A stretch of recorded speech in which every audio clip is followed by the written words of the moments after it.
Avanzar en esta mañana en el centro, de a poquito vamos avanzando. Bueno, estábamos hablando, si se quiere, un poco de estética, de salud en el primer bloque. Vamos a continuar hablando ahora de cuestiones vinculadas a la salud, porque nos ha venido a visitar nuevamente aquí en el programa una médica pediatra que se desempeña en el Hospital Municipal, por ejemplo. También de manera particular, Carla, Sí, ¿cómo también. estás? Carla Palomé, que nos ha venido a visitar, Hola, médica ¿cómo pediatra, estás? ¿cómo estás? Gracias por venir ante todo. Bueno, gracias por la invitación. Sí, me desempeño como siempre en el hospital y aparte en forma privada en Centro Santa María, en CEDECH y en Casa Neuro. Perfecto, así que tenés ahí Unos- una agenda completa, Sí, ¿sí? sí. Unos cuantos lugares. Bienvenido sea, por supuesto. No, bueno, hay diferentes cuestiones para charlar. Vamos a arrancar, si querés, por lo más reciente, porque del 1 al 7 de agosto Sí. siempre se celebra el Día Mundial de la Lactancia Materna, el Día Internacional de la Lactancia Materna, que acá en Chivilcoy, la verdad que Chivilcoy es, no sé si decir pionero, pero sí que es una de las ciudades impulsoras, que promueve constantemente de un tiempo a esta parte lo que es la lactancia materna. La importancia para el bebé, para la bebé, sí, de la lactancia materna, Carla. Muy bien, sí, del 1 al 7 de agosto se celebra siempre la Semana Mundial de la Lactancia, haciendo hincapié lo importante que es la lactancia no solamente en la nutrición del bebé, sino también en la salud del bebé y de la mamá. Eso es importante. La lactancia materna hoy en día está muy en auge, el contacto piel a piel con el bebé, entonces desde la primera hora de nacido tiene que suceder la lactancia materna. El por qué sí de la lactancia materna, y no es que queremos, digamos, decir que el que no puede dar de lactar a su bebé, no sé, es demonizado, no. Es como el parto respetado, ¿no? Claro. También la lactancia es respetada porque hay muchas condiciones que una mamá no puede cumplir con la lactancia materna, ya sea laborales, de salud y también de elección, que también queda en cada uno. Pero sí tenemos que hablar de la importancia porque tiene muchos beneficios. Entonces, así como en mi consultorio vienen mamás que no tienen lactancia materna por diferentes motivos, tenemos que hablar de las cosas positivas de la lactancia materna. Hoy en día o esta semana hubo un mensaje de la Organización Mundial de la Salud que decía: invertir en lactancia es invertir en el futuro. ¿Y por qué? La crianza del niño, digamos, de niños y niñas, empezando desde el día 1 de vida o desde el momento un minuto de vida, es importante para toda su vida, se proyecta para toda su vida. Y si proyectamos y hacemos una buena alimentación desde el día 1 de vida, hacemos que la población crezca y sea saludable. Claro. Entonces es un proyecto a futuro. La lactancia se tiene que iniciar desde el momento del parto, posteriormente al parto, ya sea una cesárea o un parto vaginal, como se dice, o natural. Hoy en día en el hospital y en los centros de salud, donde hay una neonatología preparada e informada, como es el Hospital de Chivilcoy, al bebé se lo ponen en el pecho materno después de nacido, inmediatamente, y podemos ver cómo recta el bebé y se prende solito al pecho. Si por alguna condición no se puede realizar eso, se hace dentro de la primera hora, y es fundamental. Primero porque el primer alimento que el bebé va a tener es el calostro, y lo que tiene las proteínas y las grasas que tiene esa primera porción de la leche, que dura unos días nada más, es muy importante para el crecimiento del bebé y principalmente para el crecimiento de su cerebro. La lactancia tiene que ser digamos, adecuada a cada bebé y a cada familia, eso es importante. Bien. Es importante que la mamá que está dando teta a su bebé no tiene que sentir dolor. En el caso de que sienta dolor, molestia, es porque el bebé no se prende bien.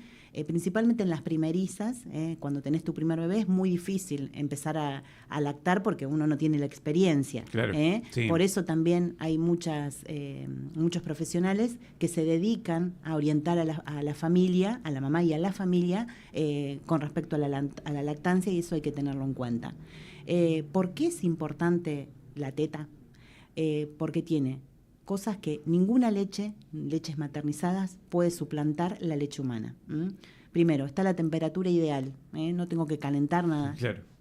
Perfecto, re cómodo, puedo dar de amamantar en cualquier lugar y en cualquier momento. Segundo, sirve para la mujer que recién tuvo el bebé para hacer contracciones en el útero y que el útero vaya empezando a tomar su tamaño en un tiempo normal, antes del embarazo. Eso es re importante. Después, con respecto a la mamá, tiene un montón de beneficios. Disminuye el riesgo de obesidad, de hipertensión y de un montón de enfermedades oncológicas como cáncer de útero, cáncer de mama y cáncer de ovario. Y si se prolonga la lactancia en el tiempo, también tiene injerencia en lo que son las enfermedades cardiovasculares, que hoy en día en las mujeres jóvenes están muy presentes, a diferencia de lo que pasaba por ahí con nuestras madres, que era poco probable que una mujer de 40 años tenga una ACV o muera por un infarto agudo de miocardio. Además, que disminuye, si lo vamos a tomar por el lado estético, ayuda también para disminuir de esos kilitos que nos pueden quedar con el embarazo. Y en el niño, un montón de beneficios. Beneficios porque con la leche materna lo que pasamos son defensas. Cuando hablamos de defensas son proteínas y dentro de esas proteínas inmunoglobulinas, que siempre hemos oído hablar, que las inmunoglobulinas son como anticuerpos que luchan con diferentes infecciones. Eso pasa a la leche materna. Por ejemplo, en los nenes que son amamantados disminuye la incidencia de gastroenteritis, porque pasa mucha inmunoglobulina A, que es la que lucha contra las bacterias del intestino que nos pueden dar diarreas y virus. Después, también disminuye la posibilidad de obesidad en la niñez y en la adolescencia. Siempre cuando decimos, no es que quita la posibilidad, porque también depende de un montón de otras cosas. No, por supuesto, pero sí disminuye el riesgo. Claro. Disminuye el riesgo de diabetes, que es una enfermedad también muy, muy frecuente hoy en día, por el estilo de vida que tenemos. Y disminuye... ¿Esto también, digamos, aplicado a la madre? A la madre también, disminuye la posibilidad. A veces suele ocurrir que hay aparece diabetes en los embarazos. Sí, la diabetes gestacional es una diabetes que generalmente es transitoria, salvo que tengan algún factor de riesgo, pero que con medicación o a veces con dieta, después del embarazo desaparece, es como la hipertensión del embarazo. Bueno, entonces... y también lo que favorece la lactancia, además de todo lo que sea infectológico, digamos, un bebé con una bronquiolitis evoluciona favorablemente o en menor tiempo o menor tipo de complicaciones cuando es amamantado que cuando toma leche materna en mamadera. No es que todos le va a pasar que van a ser graves los que no sean amamantados, pero sí hay un porcentaje mayor de complicaciones. El porcentaje de riesgo es superior. Y además de todo lo bueno que tiene amamantar, que obviamente siempre digo no es fácil, porque es una condición nueva en nuestra vida como mujeres. Tenemos que poner el cuerpo. Al principio el bebé es a libre demanda, entonces por ahí puede tomar cada 2 horas, cada 3 horas, cada 1 hora. Pero siempre es muy importante cuando uno inicia la lactancia materna y si tiene el deseo de dar leche materna a su bebé, es buscar ayuda cuando no se puede. Porque a veces una posición del bebé simple que te pueda ayudar a que no sientas más dolor y que sea más grato ese vínculo. Y otra cosa importante, y creo que una de las más importantes, aparte de lo nutricional, es el contacto de la mamá, el apego que conlleva amamantar. Siempre digo a mis pacientes que la mirada de un bebé cuando estás amamantando es única y nadie la puede repetir. Ese vínculo se conserva más allá de la lactancia y sirve hoy en día, digamos, diferentes psicólogos y pediatras que estudian y que hablan de la lactancia materna y que son expertos en eso, hablan de la emocionalidad con la lactancia materna que se logra para vínculos posteriores, para que después ese niño se vincule con su padre, con sus hermanos, con sus amigos en el jardín, en el colegio e incluso hasta su desarrollo como adolescente. Así que... Pero es el vínculo además de la alimentación. Exactamente, además es el vínculo. Y otra cosa que también económicamente, si lo queremos hacer más frío, además, claro. También comprar leche maternizada, porque si por cualquier razón, digamos, por decisión, por enfermedad de la mamá o por otra imposibilidad que no se pueda hacer la lactancia materna, comprar leche maternizada es caro. Es muy caro. Y los programas que te ayudan a dar, no sé, en el hospital te dan hasta los 6 meses, entonces, salvo ciertas condiciones que se puede prolongar hasta el año. Es importante que el que no lacta, que tiene que tomar leche materna, es leche maternizada. Y es diferente a la leche de vaca o la leche de Sayed, la Serenísima, Sancor, lo que sea, que tomamos nosotros. Claro. Sí, Esa sí, leche sí, no sí. debe ser consumida por un bebé, porque tiene alto contenido en proteínas, alto contenido en azúcares que pueden dañar el riñón de nuestro bebé. Entonces, eso es importante decir. Sí, la maternizada. Exacto. Sí, es que no puede, digamos, De que no puede, si no recibe de la lactancia, ¿no? Exacto. O sea, no es lo mismo, digamos, en relación a lo que estabas planteando, digo, lactar, digamos, que por ahí esté después, no sé, con la propia leche de la madre, me refiero, ¿no? Exactamente. Después darle la mamadera. Exactamente. No es lo mismo. No es lo mismo, pero bueno, a veces si por ahí puede ser que en un primer momento vos no se prende bien el bebé o es un prematuro, también están esas situaciones cuando son prematuros, a veces no se puede cumplir con la lactancia materna convencional y porque se alimenta por sonda, pero en los lactarios de los lugares donde hay neo, se puede extraer la leche de la mamá y pasar esa leche por sonda, para que cumpla con los nutrientes necesarios. Entonces hay muchas posibilidades. Obviamente, como digo, siempre lo más importante es el vínculo entre la mamá y el hijo y el bebé, y que este momento de lactancia sea beneficioso para los dos y que la mamá esté de acuerdo. Eso es muy importante, porque si no es como un castigo y el niño lo percibe, y no se forma el vínculo que queremos. Entonces, si por alguna razón no se desea amamantar, bueno, se verá las otras posibilidades, siempre priorizando el vínculo de la mamá con el hijo. Pero bueno, no olvidar que la lactancia materna es lo más importante en los primeros 6 meses de vida, que según la organización... ¿Se puede extender después? Se puede extender. Todas las sociedades argentinas, de la Sociedad Argentina de Pediatría, la OMS, y todas las sociedades que hablan de lactancia, dicen que hasta los 2 años se puede extender, incluso después, hasta que la mamá desee. Claro. Pero siempre es, hasta los 6 meses, prioridad. ¿Por qué? Porque ahí se están desarrollando un montón. Cuando uno nace, no está totalmente maduro, como para decirlo de una forma. Hay cosas que se siguen desarrollando y dependen de la alimentación. Entonces, una de ellas es su cerebro, su intestino. Hoy hablamos de microbiota, hablamos que el intestino es el segundo cerebro, y es así. Entonces, con las bacterias que se colonicen, cuando yo ni bien salgo de la panza de mi mamá, en mi intestino está virgen de bacterias, porque nunca consumí comida. Me alimenté a través de un cordón umbilical, a través de la sangre.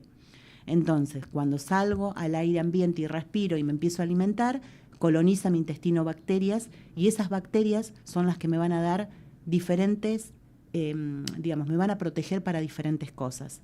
Si las bacterias que yo consumo son las de mi mamá, la microbiota que me da estar en contacto inclusive con la piel de mi mamá, y tomar leche materna, hace que la flora intestinal sea más saludable, y eso también previene enfermedades crónicas como diarreas crónicas, alergias alimentarias, entre otras enfermedades. Entonces, la importancia de la lactancia materna desde el nacimiento hasta los 2 años, si podemos, seguro. Y siempre acordar que cuando empieza a comer al bebé, que es a los 6 meses de vida, cuando está preparado para empezar a probar comida, la comida es un alimento que se dice complementario a la leche, ya sea leche maternizada o leche de la mamá. Pero no es que empieza a comer a los 6 meses y depende de ese alimento, depende todavía de la leche. Depende de la leche. Bien, bueno, la verdad que un montón de beneficios. Un montón de beneficios. Y además, bueno, también lo que encuentran las madres acá en Chivilcoy, Sí. desde lo público. Exactamente. ¿Sí? Como así mismo también, porque Sí. no desde lo privado, no hay muchos profesionales y personas comprometidas. Sí. Para, bueno, asesorar, acompañar. Sí, sí. Porque es un proceso también. Es un ¿no? proceso, Entonces, obviamente. Nadie habla de romantizar la maternidad, digamos. Es todo un proceso, son cambios en un montón de situaciones, de convivencia, de que viene un integrante más a la casa, que depende mucho de los papás y específicamente de la mamá. La mamá tiene un montón de hormonas dando vuelta después de haber tenido al bebé, así que todo eso hace que pasen grandes cosas en cuerpo y en mente, digamos, Claro. en lo emocional.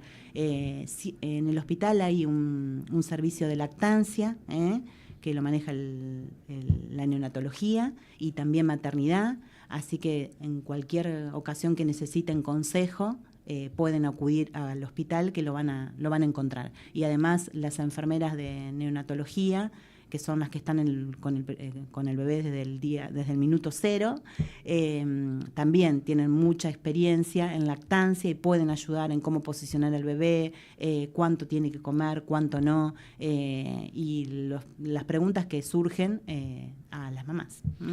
Recién, mencionaste todos los beneficios que tiene la lactancia y pensaba, ¿no?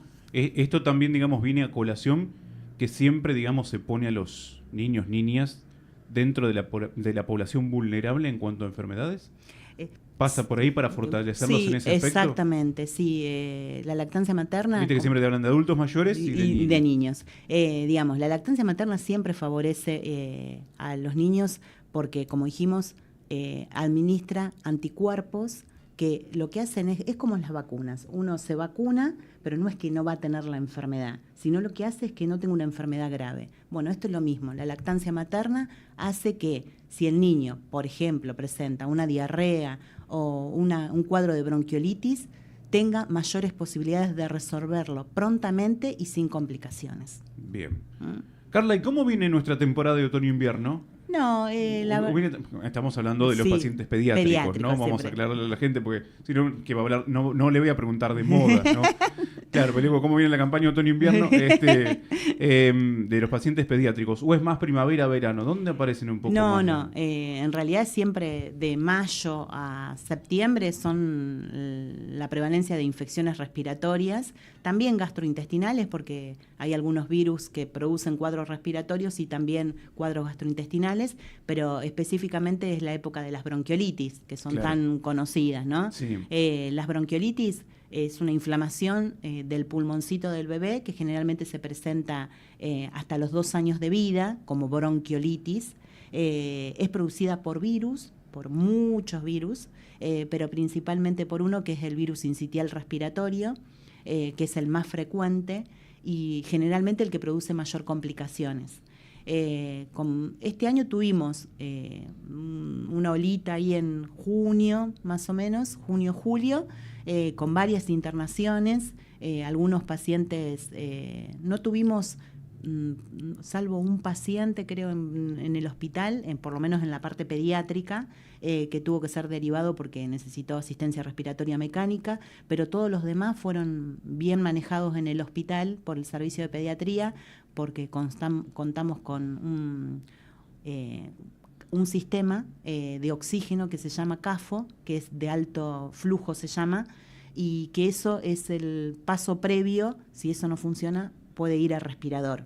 Y con eso muchos bebés han podido salir adelante sin necesidad de derivar a un centro de mayor complejidad, porque el hospital hasta el momento no cuenta con terapia pediátrica ni pediátrica. Así que, digamos, con respecto al año pasado, creo que hubo menos casos graves, y creo que eso, y menos internaciones.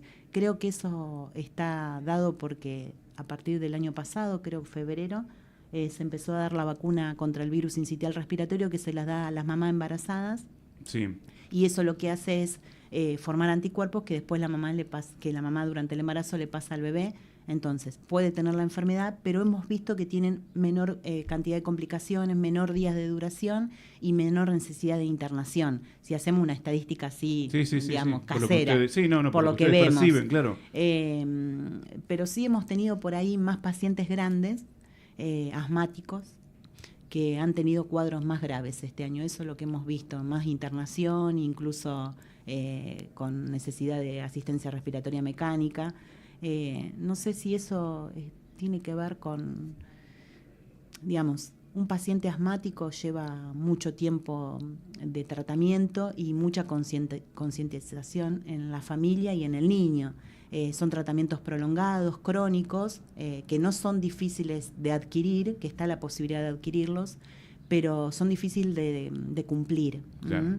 Y cuando el niño va creciendo, que se acerca a la adolescencia o preadolescencia, también es más difícil cumplir, porque tenés que acordar de hacer un puff, que decimos nosotros, a la mañana, a la noche, de tener ciertos cuidados y de concurrir ante los síntomas mínimos que tengan, porque a veces esas crisis terminan en cuadros graves. Eso es lo que hemos visto más en lo respiratorio. Y después también hemos tenido muchos cuadros de gastrointestinales, diarrea y vómitos, eso es gastroenteritis, a pesar de que estábamos en época invernal. Pero bueno, eso es viene un por ahí. globazo. Claro, sí.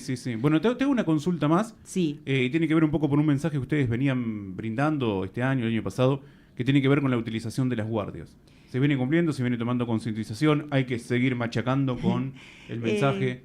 No, la utilización de las guardias, digamos, ahora está una posibilidad de hacer consulta virtual. Claro, que está la tiene, telemedicina. que la telemedicina, no sé cómo estará funcionando, pero, digamos, es muy difícil educar, porque a veces se toma como que el médico que está de guardia no quiere trabajar. Y no es así, todo lo contrario. A veces lo que queremos dar el mensaje de que si hay cosas que pueden esperar, como por ejemplo, no sé, que le pique la cola, que tenga un grano medio feo o un registro febril, siempre hablando en pacientes sanos, previamente sanos, claro, que no tengan una enfermedad de base, porque ahí cambia todo el asunto, digamos. Ahí sí hay que consultar si uno tiene un niño con una patología de base, que puede ser una cardiopatía, una enfermedad inmunológica, una enfermedad oncológica, una parálisis cerebral, entre otras cosas, fibrosis quística, toda patología crónica, sí debe consultar al mínimo registro febril, a la mínima lesión de piel, a un vómito, porque ya eso se manifiesta de otra forma y puede complicarse en pocas horas. Pero todo lo otro, si nosotros tenemos un niño sano en casa y son cosas que podemos manejar, por ahí no ir directamente a la guardia, pero sí en horarios más acordes, no ir a las 3 de la mañana. Consultorio. Claro, de consultorio. Hay consultorio en el HOSPI, y si no, bueno, está el médico de guardia que también lo puede atender, y si no, el pediatra de cabecera. Claro. Pero la idea no es decir a los pacientes que no vayan, porque bueno, todos somos padres y sabemos cómo nos angustiamos Sí, cuando cuando nuestro hijo tiene un registro febril, o no sé, o tiene tos. Pero sí como mediar eso de no ir a la urgencia por algo leve, sí al consultorio, y dejar que las cosas, porque por ahí lo que hace, si atendiste 200 pacientes y viene el 201 y es re grave, ya atendiste 200, digamos, y sí, el cerebro como que no funciona de la misma forma, porque son muchas horas de trabajo. A eso nos referimos con utilizar la guardia con criterio, y entender también que si estás en la guardia y viene una urgencia, que a veces las urgencias no ingresan por la puerta de la guardia, sino por otro sector, entender que se va a atender primero ese paciente que está grave y después va a quedar el otro, como siempre hacemos hincapié de hacer un triage, que no se está haciendo en este momento en el hospital, pero que estaría bueno que en algún momento se haga, que alguien con conocimiento, obviamente, calificado, pueda estar en la sala de espera y poder dar colores de gravedad, digamos, claro, del verde al rojo, que sería el color de mayor gravedad, y entender, eso es lo que por ahí tendríamos que educar, entender que ese paciente, aunque llegó último, tiene prioridad, porque su vida está en peligro. Entonces, eso es el mensaje por ahí, no de no ir a la guardia, sino que hay prioridades que se deben responder con prioridad y cosas que pueden esperar, aunque tengas que esperar una hora. Es así. Es así, por supuesto. Carla, muchas gracias por haber venido, como siempre, es muy amable. Bueno. Carla Palomeque con nosotros aquí en la mañana del centro, pediatra, charlando con nosotros aquí a través de la radio, del Hospital Municipal y también de los consultorios que ha mencionado, dialogando en la mañana del centro. Vamos a hacer una tanda y ya continuamos.